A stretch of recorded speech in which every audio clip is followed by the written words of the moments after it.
Olá, povo de Deus, a paz de Cristo, amor de Maria a todos, aqui é o Felipe. Seja bem-vindo a mais um vídeo aqui no canal MS Fé Católica e também no canal Sé Católica, onde esse vídeo também será postado. Bem, hoje estou aqui mais uma vez para refutar um protestante sobre a questão dos irmãos de Jesus, né? Dessa vez é um vídeo que mandaram no grupo católico que eu participo no WhatsApp, um vídeo curtinho de 1 minuto e alguns segundos, né?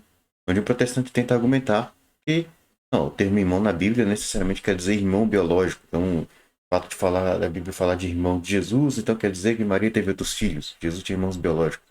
E eu vou mostrar que não é bem assim, né? Então, vamos mudar aqui a cena para a gente poder começar logo. O vídeo é curtinho, né? Tem 1 minuto e acho que 1 minuto e 7 segundos. Então, eu vou passar logo o vídeo inteiro e depois farei a refutação. Então vamos lá, né? Este é um grande embate católico e protestante. Bom, vamos lá. Quando a Bíblia se refere a parentes, exemplo, lá no livro de Lucas fala que Isabel era parente de Maria. É esta palavra aqui que aparece, sugenes, que pode ser primo, com essa finalidade. Mas quando a Bíblia quer se referir a irmãos, como aparece lá em Mateus capítulo de número 13, que diz que os irmãos de Jesus estavam esperando ele com suas irmãs, esta outra palavra que aparece aqui, adelphos. Então sim, Jesus teve irmãos e até irmãs, segundo esse texto de Mateus. Pessoal, é simples. A ideia da virgindade perpétua de Maria, imaculada, nasceu há menos de 200 anos. Você acha mesmo que Maria, casada com José, não teve relação sexual para ter filho? É fora da caixinha, né, pessoal? Ela teve vida normal depois que Jesus nasceu. Abra o Kawai para assistir a mais vídeos deste criador. Bom, então esse é o vídeo, né, do cidadão, né? Ele tenta argumentar que na Bíblia, quando se quer falar de parente, usa o termo, aquele termo que falou, acho que é sugenes, não sei se assim a pronúncia é correta, e quando é irmão, usa o termo adelphos. Então ele quer insinuar que esse termo adelphos, no grego, necessariamente indicaria um irmão biológico. E o cara ainda afirma que a virgindade perpétua de Maria é uma ideia que surgiu há menos de 200 anos. Pelo amor de Deus, né? Não tem nem lógica. Vou começar aqui a refutação. Eu preparei o material, né? Então tá aqui, né? Irmão na Bíblia não é só biológico, né? Então, vamos começar. Primeiro, vamos entender o termo adelphos, que é o termo grego adelphos, que é irmão na Bíblia. Vou mostrar que não se refere só ao irmão biológico, né? Na Bíblia, né? Tem o termo adelphos, que é irmão, que pode significar, de acordo com a concordância de Strong, o grego 80, pode ser um membro da mesma comunidade religiosa. Então, irmão na Bíblia pode ser, esse termo irmão pode se referir a irmão de fé, né? Especialmente com o cristão. Então, já dá pra ver disso aqui que irmão não necessariamente quer dizer irmão biológico. E eu vou mostrar na Bíblia. Esse termo pode se referir a outros parentescos, diferente de irmão biológico. Tem o termo sugenes, que ele citou, que quer dizer um semelhante, um parente, né? Congênito, um semelhante, sabe? Um parente, enfim. E tem esse termo anépsios, que quer dizer primo, ou sobrinho, primo ou sobrinho, né? Então, sugenes é o 4773, grego 4773, a concordância de Strong. E o anépsios, que é primo, é o grego 431, da concordância de Strong. Mas vamos mostrar agora que o termo adelphos pode se referir a outros parentescos além de irmão biológico. Eu quero começar no Novo Testamento. O cara citou Lucas, né? 1:36, onde Isabel é chamada de parente de Maria, né? E aqui eu estou usando aqui a Bíblia Almeida Revista Corrigida, porque eu estou refutando protestante. Quando eu refuto protestante, eu costumo usar a Bíblia protestante. Então, Bíblia Almeida Revista Corrigida. Estou usando aqui apenas como recurso apologético para mostrar que não precisa adulterar a Bíblia para defender a nossa fé. Mas é sempre bom lembrar. Bíblia protestante não serve para o crescimento espiritual do católico. Católico tem que ler Bíblia católica. Então, Lucas 1:36 diz assim, é o anjo falando para Maria, né? E eis que também Isabel, tua prima, na verdade é parenta, né? Concebeu um filho em sua velhice, e é este o sexto mês para aquela que era chamada estéril. No grego está o termo sigenes, né? É parente. Só que caberia perfeitamente o termo irmã. Lucas poderia ter perfeitamente colocado isso aqui, ó. E eis que também Isabel, tua irmã, concebeu um filho na velhice. Por quê? Porque o termo, esse termo sugenes, que é parente, ele pode ser um sinônimo, ele pode ser substituído por adelphos, né? O termo adelphos pode ser, a depender do contexto, um sinônimo de sugenes. Ou seja, irmão, a depender do contexto, no grego pode significar parente, de modo geral. E tem um texto bíblico que mostra isso. Está lá em Romanos capítulo 9, versículos 3 a 4. Olha o que São Paulo escreveu. Porque eu mesmo poderia desejar ser separado de Cristo, por amor de meus irmãos, que são meus parentes segundo a carne, que são israelitas, dos quais é a adoção de filhos, e a glória, e os concertos, e a lei, e o culto e as promessas. Então veja que São Paulo, ele diz que os israelitas são seus irmãos e ao mesmo tempo seus parentes, segundo a carne. E no grego, quais são os termos que São Paulo usa? Adelfo, que é uma flexão do termo adelfo, né? E singeno, que é uma flexão do termo sugenes. Ou seja, os dois termos que o cara citou, São Paulo coloca na mesma palavra, se referindo aos israelitas. São seus parentes, seus irmãos, né? Seus adelfos, seus sugenes. Então essa passagem já mostra o quê? Que adelfos pode ser um sinônimo de sugenes, sim. Adelfos pode, ou seja, adelfos pode significar parente. Irmão e parente no grego podem, a depender do contexto, em determinados contextos, ser sinônimos. Aqui, Romanos 9, 3 a 4. Ora, então se essas palavras podem, em determinados contextos, ser sinônimo, então caberia perfeitamente Lucas ter colocado o termo irmã aqui em Lucas 36. Lucas poderia ter dito, Isabel, tua irmã. Né? Mas vamos a mais um caso. Agora eu vou mostrar o termo irmão no sentido de irmã, no sentido de concunhada. São João 19, 25. E junto à cruz de Jesus estava sua mãe, a irmã de sua mãe, Maria, mulher de Clopas, e Maria Madalena. Veja que São João relata que aos pés da cruz havia uma irmã de Maria chamada Maria, mulher de Clopas, uma irmã de Maria, mãe de Jesus. Primeiro, é altamente improvável que se tratasse de uma irmã biológica. Por quê? Porque ela tem o mesmo nome. Quem em sua consciência põe o mesmo nome dos filhos? Ninguém, não é uma coisa normal. A não ser, é claro, que as duas tenham um segundo nome que vai diferenciar de uma para outra.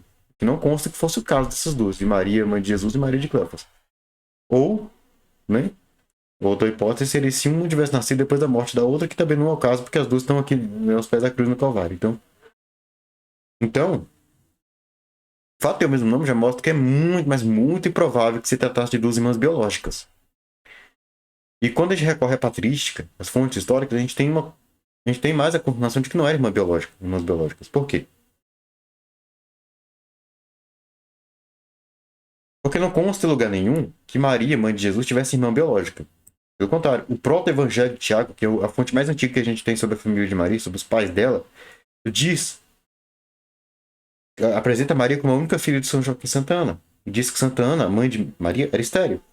Veja, proto-evangelho de Tiago, capítulo 2 e capítulo 4. Traz essa narrativa aqui, ó. Ana, ainda que profundamente triste, Ana que é Santa Ana, mãe de Nossa Senhora, mãe de Maria. Despiu suas vestes de luto e cingiu-se com um tocado. Vestiu suas roupas de bodas e desceu, na hora nona, ao jardim para passear. Ali viu um loureiro, assentou-se à sua sombra e orou ao Senhor, dizendo: Ó Deus de nossos pais, ouve-me, bendize-me da maneira que bendisseste o ventre de Sara, dando-lhe como filho Isaque. Ela faz essa oração por quê? Porque Santana era estéril. Ela não conseguia engravidar. E eis que se lhe apresentou o anjo de Deus, dizendo-lhe: Ana, Ana, o Senhor escutou teus rogos. Conceberás, darás a luz, e de tua prole se falará em todo o mundo. Ana respondeu: Viva o Senhor meu Deus! E se chegar até algum fruto de tua bênção, seja menino ou menina, levá-lo-ei como oferenda ao Senhor, e estará a seu serviço todos os dias de sua vida. Ana era estéril. Ela concebeu Maria por um milagre de Deus. Isso significa que, humanamente, seria impossível ter tido outros filhos além de Maria. Humanamente. Então, ela não poderia ter engravidado novamente depois de Maria, a não ser por um milagre divino. E não consta em lugar nenhum que Deus tenha feito de novo com nela esse milagre dela engravidar. Não consta que Deus tenha repetido o milagre nela. Consta que Deus fez uma vez quando engravidou de Maria, mas não consta que Deus fez esse mesmo milagre outra vez, quando engravidou de outra pessoa. Então, isso já...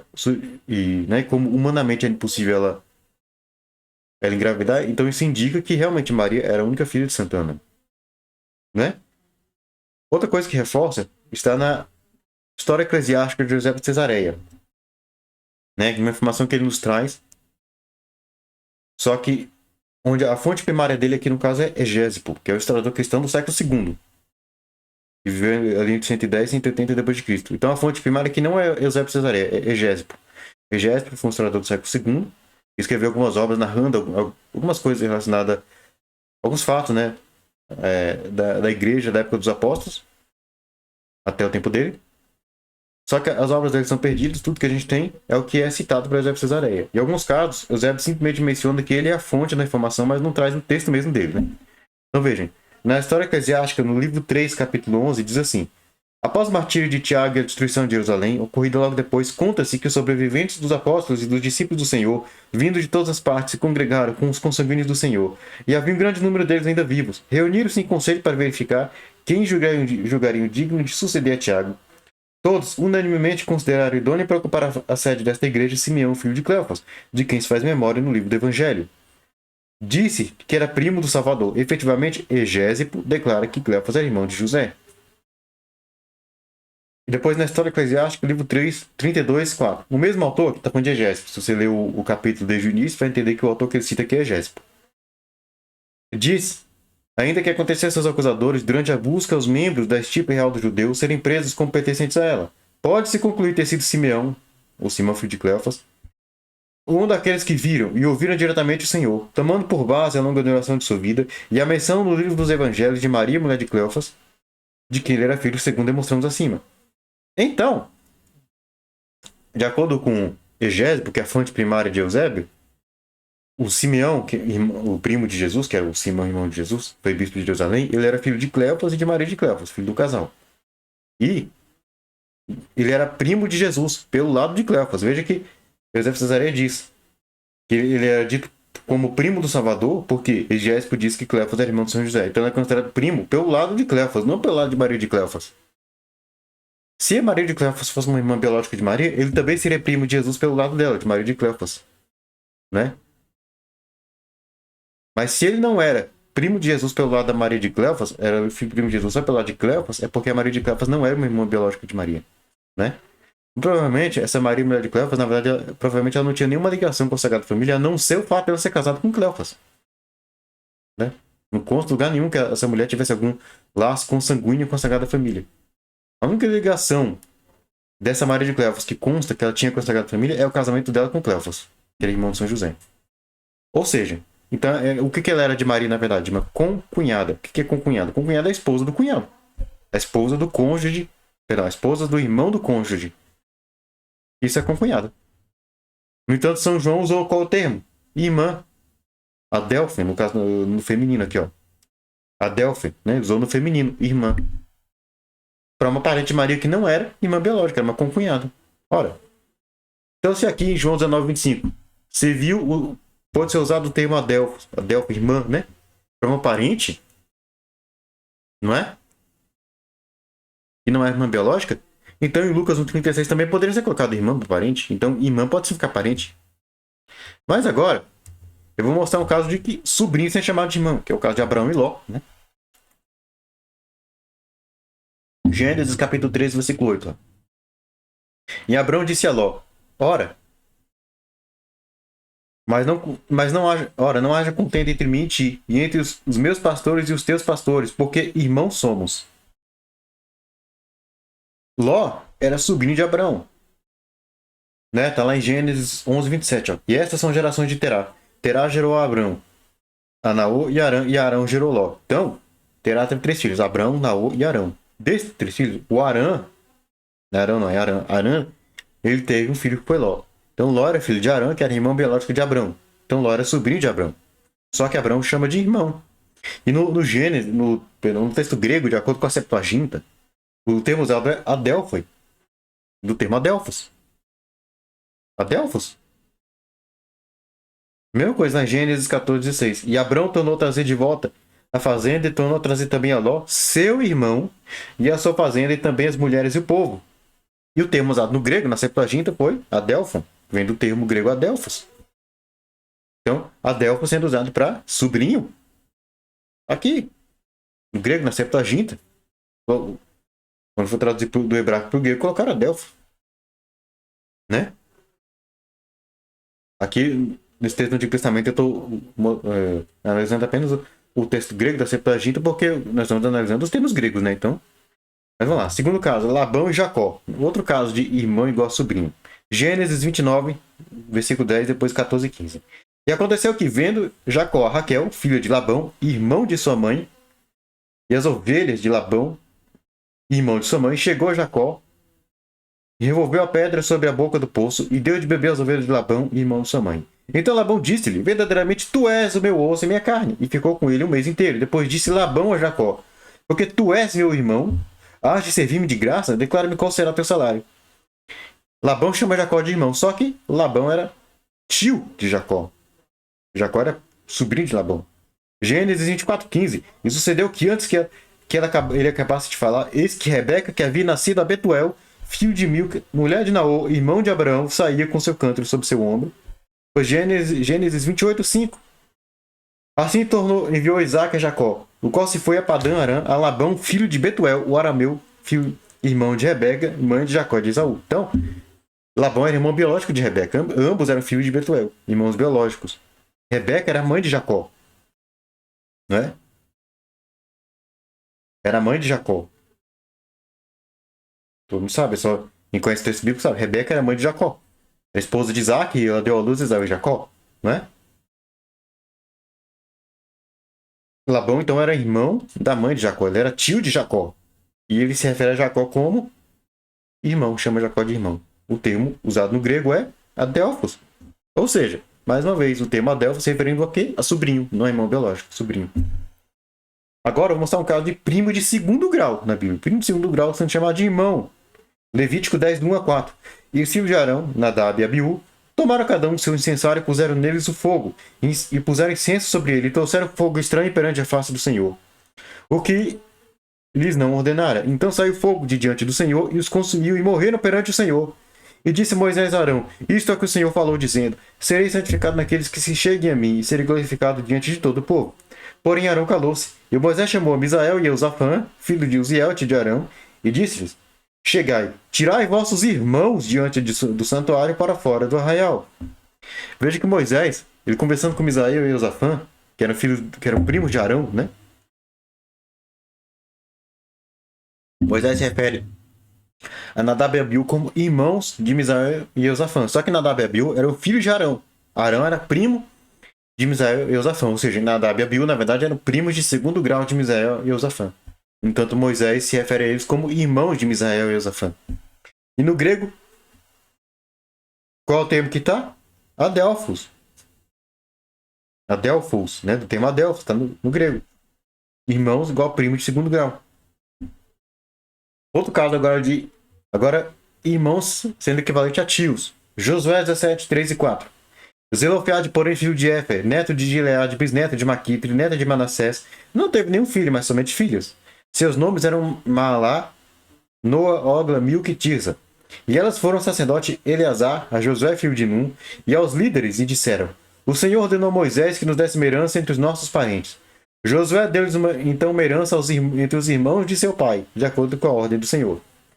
Veja que no primeiro caso, foi tratado como parente. Aqui, ó. O Senhor ordenou a Moisés que nos desse uma herança entre os nossos parentes. São os filhos de Zelofeade falando. Só que no grego, tá aqui Josué 17:4 em grego, na Septuaginta, foi usado o termo adelphon. Tanto quando fala que nossos parentes, o termo é adelphon. Seriam nossos irmãos, literalmente. E quando fala Josué deu então uma herança entre os irmãos de seu pai, também adelphos, do termo adelphos. Ou seja, em dois casos é adelphos. Só que a Bíblia protestante traduziu o primeiro adelphos como parentes. Então isso aqui já mostra o seguinte, que a própria Bíblia protestante está reconhecendo que adelphos pode ser entendido como parente. Mas, no segundo caso fala uma herança entre os irmãos de seu pai. Josué se referindo, falando com as filhas de Zelofeade. Falando, né, quer dizer, o texto está se referindo ao pai das filhas de Zelofeade, ou seja, Zelofeade, né? Então, se referindo a ela, os irmãos de seu pai, do pai delas, né? Que usava o termo adelphos. Se a gente assumir que nesse caso aqui irmão seria irmão biológico, então eu estaria falando dos tios das filhas de Zelofeade. Que elas tratavam como irmãos. Porque esses nossos parentes, ou nossos irmãos, de acordo com o grego que elas falam, são esses irmãos de seu pai. Né? De quem elas receberam herança. Se esses irmãos de seu pai são tios delas, se nesse caso irmão de seu pai, a gente assumir que aqui é irmão biológico, seria portanto os tios dela, então esses nossos parentes que ela falou, que no grego está adelphos, eram os tios dela. Ou seja, então temos um caso de tio sendo chamado de irmão, sendo tratado como irmão. No grego, tratado como irmão. Vamos lá, agora Sansão e seus pais, mas um caso de irmão sendo com o sentido de parentes. Juízes 14:1-4. E desceu Sansão a Tímina, e vendo Tímina uma mulher das filhas dos filisteus. Subiu e declarou ao seu pai e à sua mãe, e disse: vi uma mulher em Tímina das filhas dos filisteus.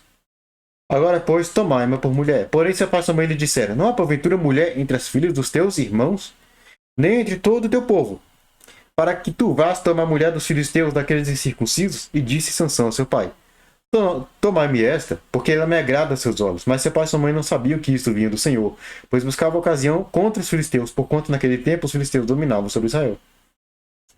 No grego, na Septuaginta, Juízes 14:3, nós temos irmão. Quando fala as filhas de teus irmãos, no grego é Adelphon, do termo Adelphos. Só que é evidente que não está falando de irmãos biológicos de Sansão. Porque senão, os pais de Sansão estariam falando para ele se casar com uma sobrinha dele. Seria um incesto. Não, ele não está falando para se casar com uma sobrinha. E também porque Sansão era filho único, ele não tinha irmãos biológicos. Então esses irmãos aqui que são quem? Seus parentes, veja. Não há porventura mulher entre as filhas de teus irmãos, nem entre todo o teu povo. Então esses irmãos aqui não é todo o povo, são os parentes, os familiares, a família de Sansão.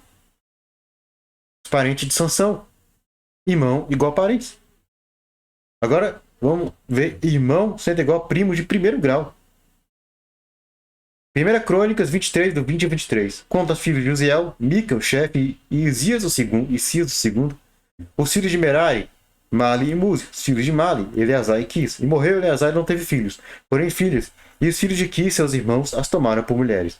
Os filhos de Muzi, Mali e Éder, Jeremote 3. Veja que é dito que o texto fala de dois irmãos, Eleazar e Quis, irmãos biológicos, ambos filhos de um cara chamado Mali. Eleazar teve filhas, não teve filhos, apenas filhos, mulheres. Quis teve filhos. E diz que os filhos de Quis se casaram com as filhas de Eleazar. Só que o texto diz que eles se casaram com as filhas de Eleazar, que eram seus irmãos. Eram seus irmãos. O texto diz que as filhas de Eleazar se casaram com os filhos de Quis, que eram irmãos dela. Quer dizer, os filhos de Quis são tratados como irmãos das filhas de Eleazar, só que na verdade eram primos de primeiro grau. Ok. O pai dos filhos de Quis, né, o Quis, né? É o Quis. Ele é irmão biológico de Eleazar. Pai das filhas de Eleazar. Né? Ou seja, primo de primeiro grau sendo tratado como irmão. Mas no caso, novamente, primo de primeiro grau, equivalente ao irmão. Tobias, capítulo 7, versículo 1 assim. Esse livro aqui é um livro deuterocanônico, ele não tem na Bíblia dos protestantes, senão aqui eu peguei, logicamente, teve que ser uma tradução católica, que é a tradução da Ave Maria. E aqui, não precisamos. Aqui pouco importa, né?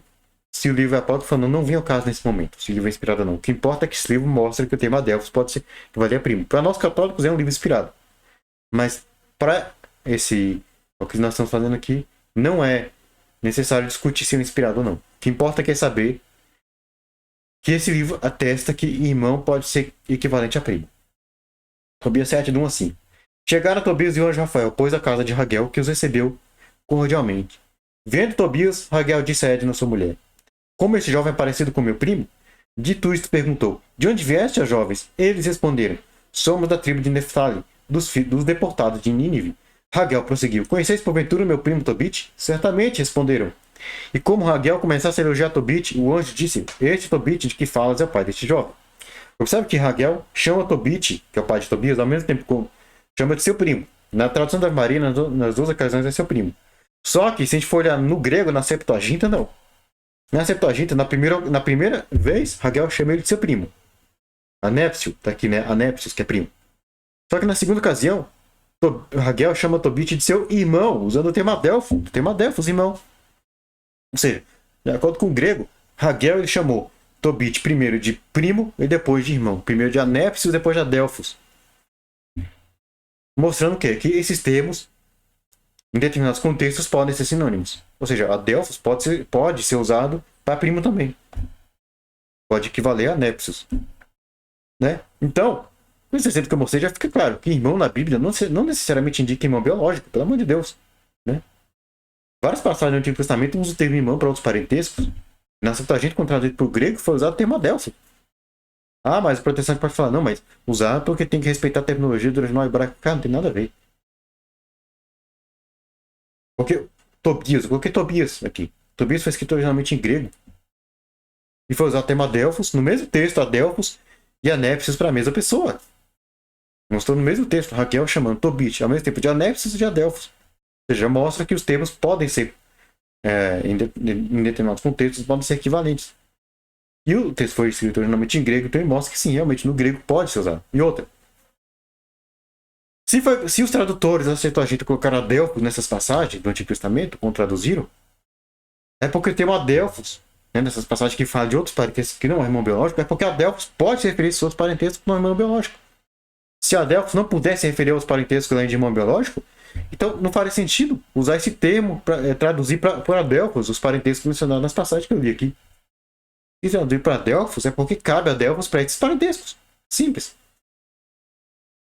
Então, o termo Adelphos, por si só, não indica que Maria teve outros filhos. Dessa expressão irmão de Jesus, não dá para deduzir que Maria teve outros filhos.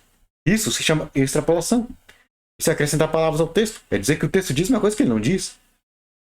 Né? Mas, o cara falou, ele citou ali Mateus 13, né? 55, 56, eu vou usar essa passagem para provar o quê? Que Maria não teve os filhos. Vamos lá. Os irmãos de Jesus não eram filhos de Maria. Prova nas passagens que falam da rejeição de Jesus de Nazaré. Primeira versão de São Mateus. Mateus 13, 55 e 56. Ó. Não é este o filho do carpinteiro? O nome de sua mãe não é Maria? E não são seus irmãos Tiago, José, Simão e Judas? Não estão conosco todas as suas irmãs? De onde, pois, ele obteve todas essas coisas? É interessante que fala que não estão conosco todas as suas irmãs. Esse todo já dá uma impressão de que essas irmãs eram muitas pessoas. Né? Então não era um pouco, não era... Enfim. Não eram 2 ou 3, eram várias. Que reforça ainda mais que se trata de parentes, de modo geral. Mas enfim. Veja que o texto fala o filho do carpinteiro. E tem um artigo definido. No grego, inclusive, tem um artigo. Dá pra ver. Tu coloca o texto grego. Esse texto que eu marquei em vermelho é o artigo definido. Versão de São Marcos, mesma coisa. Marcos 6,3. Não é este o carpinteiro, o filho de Maria, o irmão de Tiago, José, Judas e Simão? Não está aqui conosco as suas irmãs? E ficava escandalizado por causa dele. Marcos 6,3. Na Bíblia Revista Corrigida, eles omitiram um artigo definido antes de filho de Maria, lá em Marcos 6,3. Muito conveniente, né? Só que existe esse artigo. Tá aqui o texto grego. Coloquei aqui em vermelho. Tem um artigo no grego. Né? Então é o filho de Maria. Então em Mateus se diz o filho do carpinteiro, ou seja, São José, né? O filho de São José.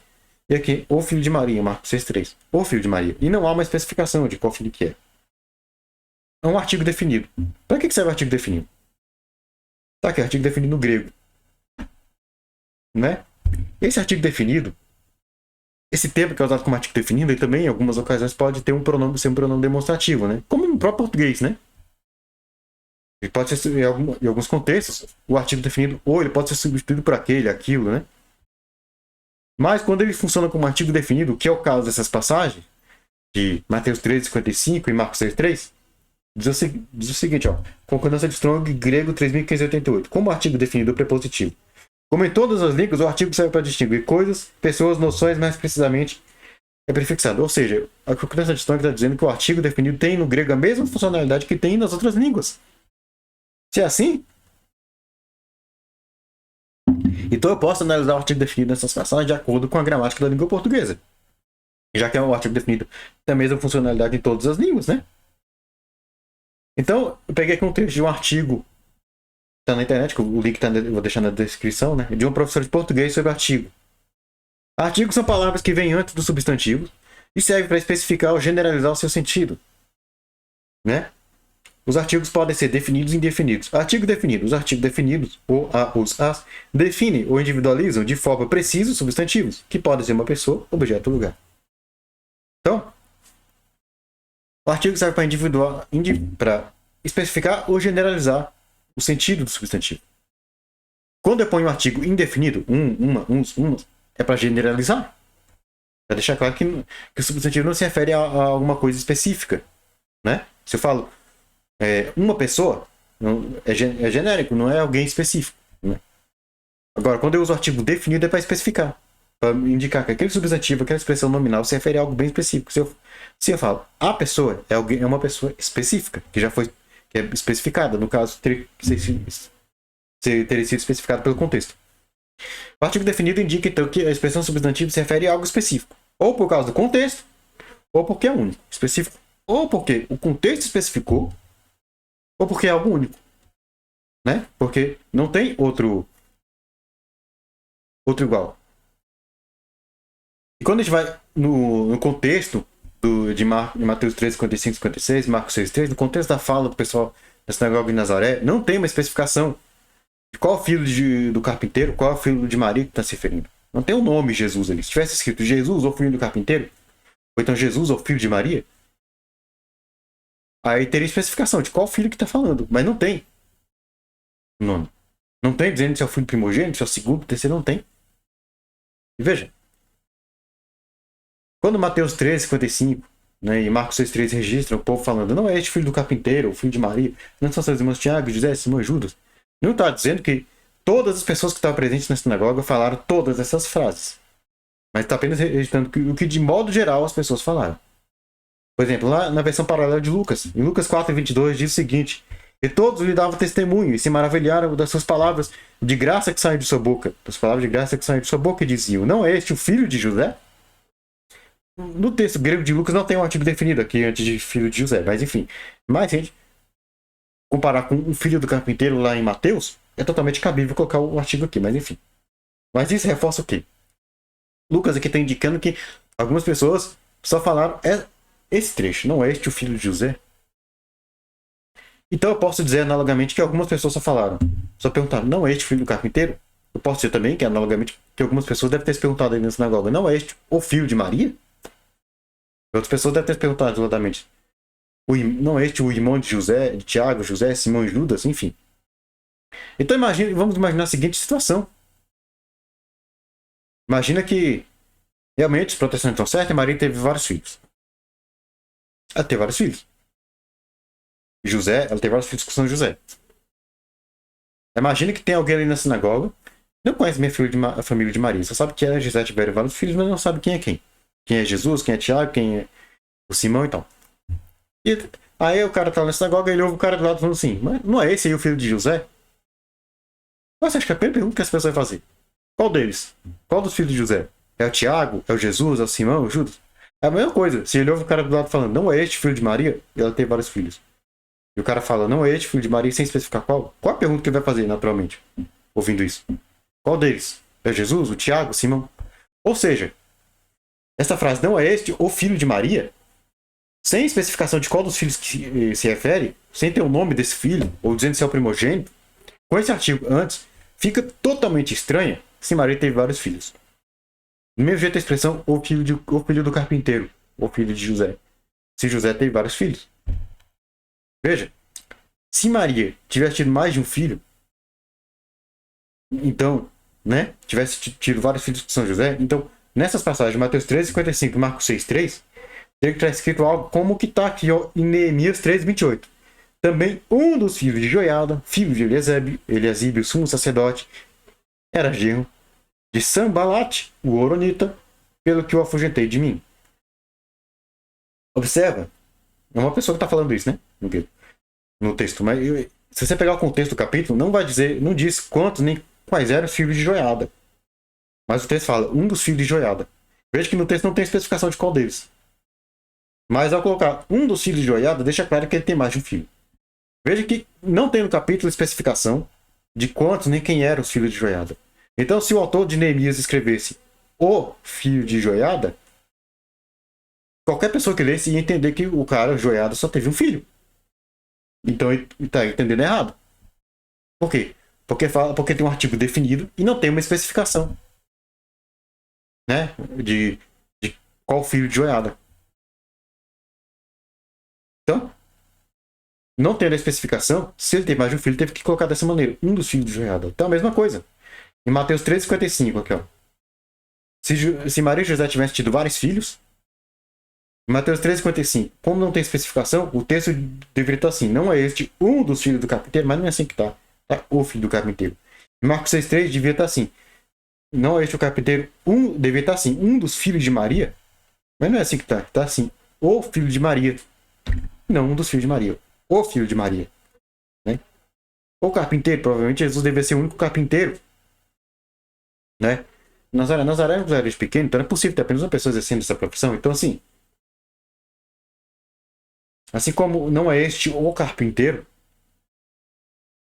a gente pode entender que seria um indicativo de que ele é o carpinteiro, o único carpinteiro conhecido dos nazarenos, ele também era o único filho de Maria, né? Então, esse artigo, essa passagem já mostra que Jesus era filho único. Maria só teve Jesus. E o cara falou que a virgindade perpétua de Maria é uma ideia que teria surgido há menos de 200 anos. O que é uma mentira, né? Isso não tem nem lógica. Eu vou mostrar que é mentira. Na verdade, o que surgiu há menos de 200 anos é o quê? Protestante negando a virgindade perpétua de Maria. Isso que tem menos de 200 anos. Eu vou mostrar que a virgindade perpétua de Maria é a fé apostólica e também a fé da reforma protestante. A fé apostólica. Vou começar com Santo Inácio de Antioquia. Na carta aos Efésios, capítulo 19, versículo 1. Santo Inácio de Antioquia nasceu no ano 35 e morreu no ano 107 depois de Cristo. Ele conheceu os apóstolos. Ele foi discípulo de São João. Ele escreveu o seguinte: ao príncipe deste mundo ficou escondida a virgindade de Maria. Seu parto, igualmente a morte do Senhor. Três mistérios retumbantes que foram realizados no silêncio de Deus. Então veja. Ele diz que a virgindade de Maria ficou oculta ao príncipe deste mundo. Quer dizer, o estado de virgem dela, o estado virginal, ficou oculto. Ou seja, por que teria ficado oculto? Porque ela foi casada com São José, continuou virgem. Entendeu? Porque, pelo fato de ela ter sido casada com São José, ninguém, aos olhos do mundo, ela é uma casada como qualquer outra. Ninguém imaginava que ela fosse virgem. Se não é isso, não tem sentido. Dizer que a virgindade dela ficou oculta ao príncipe deste mundo. Né? E é essa interpretação que a Orígenes vai dar. Veja. Homilia 6.3 sobre Lucas 1:24-33 de Orígenes. Ele coloca o seguinte: em seguida, a escritura rememora que no sexto mês que Isabel tinha concebido, foi enviado o anjo Gabriel por Deus a uma cidade da Galileia, cujo nome era Nazaré, a uma virgem desposada com um varão, cujo nome era José, da casa de Davi, e o nome da virgem era Maria. Novamente refletindo sobre esses fatos, pergunto por que Deus, quando uma vez julgou que o Salvador deveria nascer de uma virgem, não escolheria uma moça sem esposo, mas escolheu sobretudo aquela desposada. E a não ser que me engane é por esta causa. Teve de nascer daquela virgem que não só tivesse esposo, mas, como escreve Mateus, já havia sido entregue a um homem, embora ele ainda não a tivesse conhecido, a fim de que o próprio fato de ser virgem não fosse motivo de vergonha se a virgem aparecesse com um ventre crescendo. Ou seja, Orígenes está dizendo que Deus entregou Maria, uma virgem que iria se casar com um homem, que é José. Para quê? Né? O fato de ela ser virgem não causasse problemas para ela caso ela aparecesse com um ventre crescendo. Por quê? São José se casa com Maria e assume a paternidade do filho. Então, aos olhos do povão, Jesus era filho de São José. Se viesse à tona que ela ficou grávida fora do casamento com São José, muitos poderiam pensar que ela traiu São José, que ela cometeu uma fornicação, um adultério, e ela poderia ser apedrejada com adultério. Então Deus quis que ela, mesmo sendo virgem, se casasse com São José, para que São José assumisse a paternidade da criança. E a criança que ela teve fosse tida como fruto do relacionamento dela com São José, e não correr esse risco de ela ser tida como adúltera por causa daquele filho. Né? Ou seja, o fato de ela ter tido um filho fora do casamento com São José não fosse motivo de vergonha para ela, não fosse tido como uma questão de desonra. Continuando, Orígenes na homilia 6.4 agora. A sequência, ele vai escrever logo a seguir. Homilia 6.4 sobre Lucas 1:24-33. É por isso que encontrei elegantemente escrito na epístola de certo Marte, refiro-me a Inácio, segundo o bispo de Antioquia depois de Pedro, que na perseguição de Roma foi entregue às feras. Ele vai citar Santo Inácio de Antioquia. A virgindade de Maria se fez oculta ao príncipe deste século. Agora ele vai explicar por que se fez oculta. Se fez oculta por causa de José, se fez oculta por causa das núpcias, se fez oculta porque era considerada pertencente a um varão. Ou seja, ficou oculta por quê? Porque ela, sendo casada com São José, continuou virgem. Por quê? O casamento dela com São José fez com que aos olhos do povão ela fosse tida como uma mulher casada com qualquer outra. Então, aos olhos do mundo ficou oculto o fato de ela ser virgem. Se de fato não tivesse tido um esposo, e como se considerava um varão, em vão teria podido se esconder do príncipe deste mundo. Imediatamente, pois, o pensamento teria se insinuado secretamente na mente do diabo. Como essa mulher que não teve relações com o varão está grávida? Essa concepção deve ser obra divina. Deve ser algo mais sublime que a natureza humana. Ou seja, o que Orígenes está colocando? Se ela não tivesse sido casada com São José, todo mundo, ao ver que ela teve um filho, e ela nunca tivesse tido relação com homem nenhum, né? Todo mundo imediatamente se perguntaria como que essa mulher engravidou sem ter relações com o homem, né? É a primeira pergunta que viria na cabeça de qualquer um. Como é que ela pode conceber, engravidar, ter um filho sem ter tido qualquer relação com algum homem? Não é? Esse é o pensamento que viria. Mas como ela foi casada com São José, então ficou oculto aos olhos do mundo o fato de que Maria permaneceu virgem. Oculto até o momento, né, que a virgindade dela deveria ser revelada, como prova de que Jesus é o Messias, né? E é quando a igreja começou a anunciar o evangelho. Pelo contrário, o Salvador havia decretado que o diabo ignorasse essa economia da encarnação e da assunção de um corpo. Assim também o deixou na ignorância quanto à sua geração. E aos discípulos depois preceituava que não o fizesse conhecer. Então, Deus, Jesus, que é Deus, decretou que o diabo ignorasse o mistério da encarnação.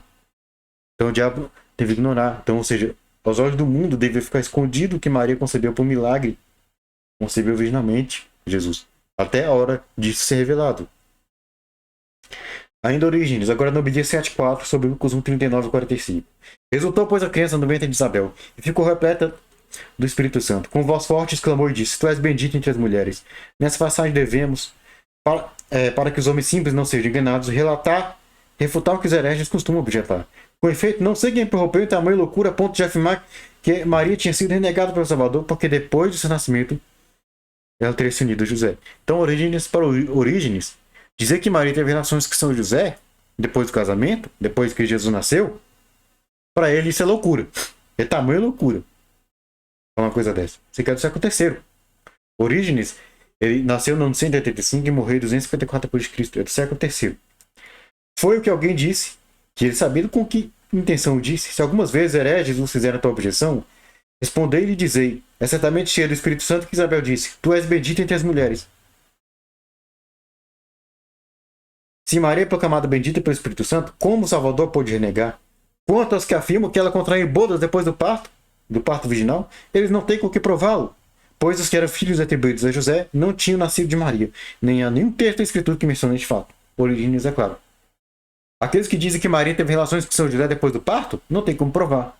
Depois que Jesus nasceu, quem fala que Maria teve relações carnais com São José depois do nascimento de Jesus, Orígenes está dizendo, não tem que comprovar. Quem diz isso não tem que comprovar. E, de fato, né, até hoje, os protestantes insistem que Maria teve relações com São José, mas eles nunca provaram. Nunca trouxeram um texto bíblico que afirme isso. Tudo que eles trazem são textos fora de contexto, distorcidos. E nós católicos refutamos todos os argumentos que eles usam. E Orígenes ainda diz: os filhos que eram atribuídos a José, os irmãos de Jesus, porque havia naquela época pessoas que tinham a ideia de que os irmãos de Jesus eram filhos de São José de primeiro casamento, mas enfim. Então ele está dizendo que os irmãos de Jesus não nasceram de Maria. E não há nenhum texto da Escritura que mencione esse fato. Lógico, no tempo de Orígenes não tinha Bíblia pronta. Então o que ele tem como escritura é o que era aceito de modo geral pelos cristãos da época. Mas ele diz que não há nenhum texto dessas escrituras, que inclui, obviamente, pelo menos a grande maior parte do Novo Testamento, no século III, ele diz que não há nenhum texto que mencione o fato de que os irmãos de Jesus eram filhos de Maria. Não tem texto algum na Escritura que vai dizer que os irmãos de Jesus nasceram de Maria. Não há nenhum texto que fala isso. Nenhum texto na Bíblia que chama algum desses irmãos de Jesus de filho de Maria, que diz que eles nasceram de Maria. Não existe isso. Agora, Santa Hipólita de Roma, século III. Santa Hipólita nasceu no ano 170 e morreu em 236 d.C. No seu escrito contra Beron e Hélix, fragmento 8º, ele escreveu o seguinte: mas a piedosa confissão do crente é que, com vistas da nossa salvação, e a fim de conectar o universo com a imutabilidade, o Criador de todas as coisas incorporou consigo mesmo uma alma racional e um corpo sensível da toda Santa Maria sempre virgem, por uma concepção imaculada sem conversão, e foi feito um homem na pureza, mas separado da maldade. O mesmo era Deus perfeito, e o mesmo era homem perfeito, o mesmo era na natureza ao mesmo tempo perfeito Deus e homem. Veja, o Criador de todas as coisas incorporou consigo mesmo uma alma racional e um corpo sensível da toda Santa Maria sempre virgem. Século III, Maria sempre virgem. Como falei, até os reformadores protestantes acreditavam na virgindade perpétua de Maria. Isso é a fé da reforma protestante. Veja aqui, ó, Lutero, nos seus artigos da doutrina cristã, que ele escreveu em 1537, ele escreveu o seguinte, ó. Lutero aqui já era protestante, já tinha rompido com a Igreja Católica. Olha o que Lutero escreveu. O Filho de Deus fez-se homem, de modo a ser concebido do Espírito Santo sem concurso de varão, e a nascer de Maria pura, santa e sempre virgem. João Calvino, no seu Catecismo da Igreja de Genebra, que está no Corpus Reformatório, escreveu o seguinte: o Filho de Deus foi formulado no seio da Virgem Maria. Isso aconteceu por ação milagrosa do Espírito Santo sem consórcio de varão. Firmemente creio, segundo as palavras do Evangelho, que Maria, como virgem pura, nos gerou o Filho de Deus, e que tanto no parto quanto após o parto permaneceu virgem pura e íntegra. John Wesley, fundador da Igreja Metodista, numa carta dirigida a um católico, no dia 18 de julho de 1749, há mais de 200 anos atrás. Ele escreveu o seguinte: creio que Jesus foi feito homem, unindo a natureza humana e divina em uma só pessoa, sendo concebido pela obra singular do Espírito Santo, nascido da abençoada Virgem Maria, que tanto antes como depois de dar à luz continuou virgem pura e imaculada. Então até os reformadores criam que Maria é sempre virgem. Então,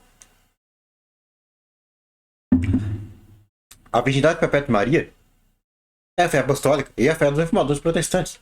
Então, isso que ele falou, que essa ideia de que Maria foi sempre virgem tem menos de 200 anos, não existe. Isso aí é um equívoco. Isso aí é uma coisa que ele inventou da cabeça dele. Não existe isso.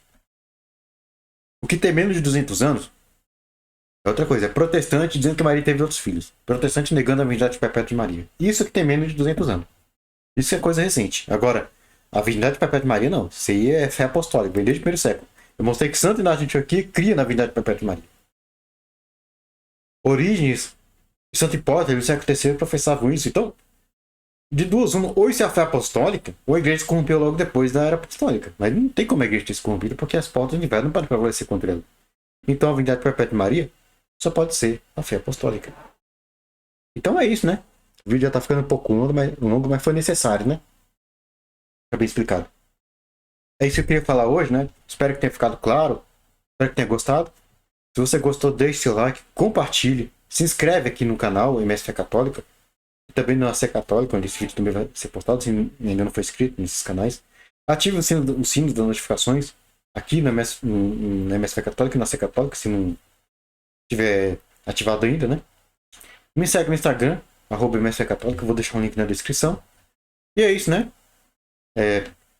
Paz bem a todos, salve Maria Santíssima, viva Cristo Rei, fico por aqui, até a próxima e tchau!